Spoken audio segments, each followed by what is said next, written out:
Ada nama seorang namanya Goliat. Tingginya 6 hasta. Kalau tinggi 6 hasta itu 1 hasta itu 1 meter, berarti 6 meter.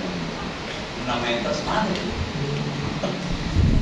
Rumah ini lebih, berarti lebih tinggi dari rumah ini. 6 hasta sejengkal, berarti 6 meter lebih. Macam mana kita berperang lawan ini orang? Tidak mungkin kan? Kalau menurut akal manusia tidak mungkin. Kalau sudut pandang manusia. Lalu ayat 5.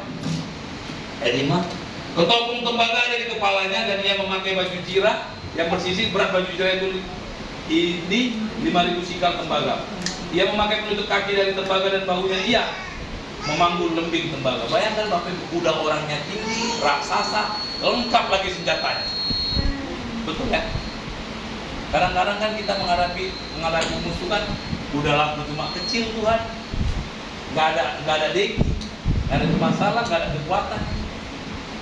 Udah kecil, lawanku begini, udah raksasa, lengkap lagi semua peralatan perangnya. Mau gimana aku menang? Kalau menurut pandangan manusia. Nah, ayat 8-nya. Ayat 8-nya. Ia berdiri dan berseru kepada barisan Israel, katanya kepada mereka, mengapa kamu keluar untuk mengatur barisan perangmu? Bukankah aku seorang Filistin dan kamu seorang hamba Saul? Pilihlah bagimu seorang dan biarlah ia turun mendapatkan aku. Ayat 9. Jika ia dapat berperang melawan aku dan mengalahkan aku, maka kami akan menjadi hambamu. Tetapi jika aku dapat memukuli dia dan mengalahkannya, maka kamu akan menjadi hamba kami dan takluk kepada kami. Udah bingung. Gak ada orang gak ada orang sehebat Goliat yang dimiliki bangsa Israel.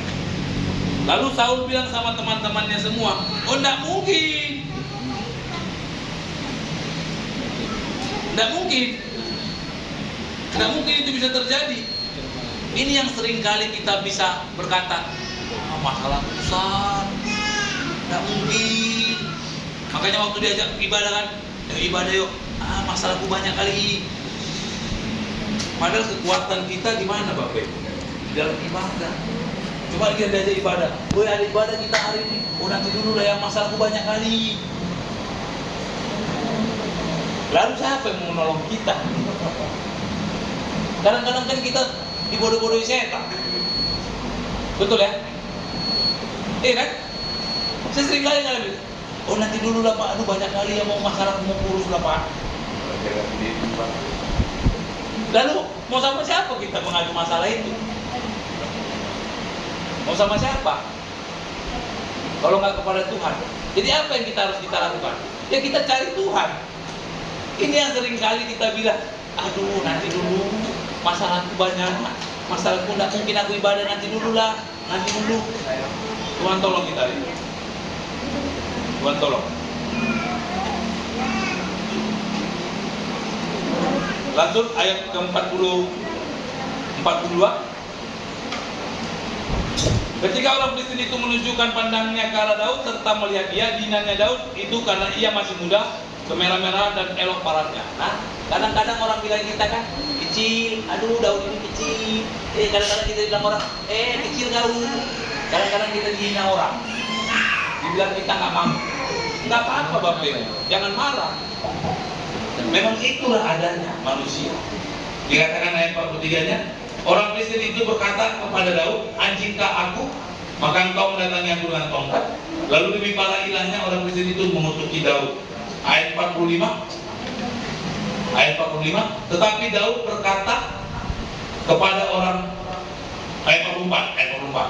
Coba ayat 44. Pula orang Filistin itu berkata kepada Daud, hadapilah aku maka aku akan memberikan dagingmu kepada burung-burung di udara dan kepada binatang-binatang di padang.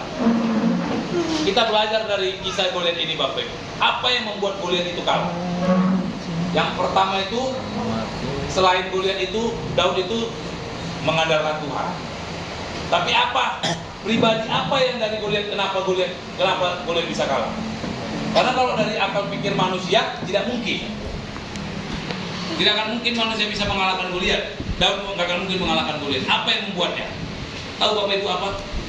Kadang-kadang ketika kita menghadapi masalah, kita terlalu sombong dengan masalah ini. Wah tenang aja, di sana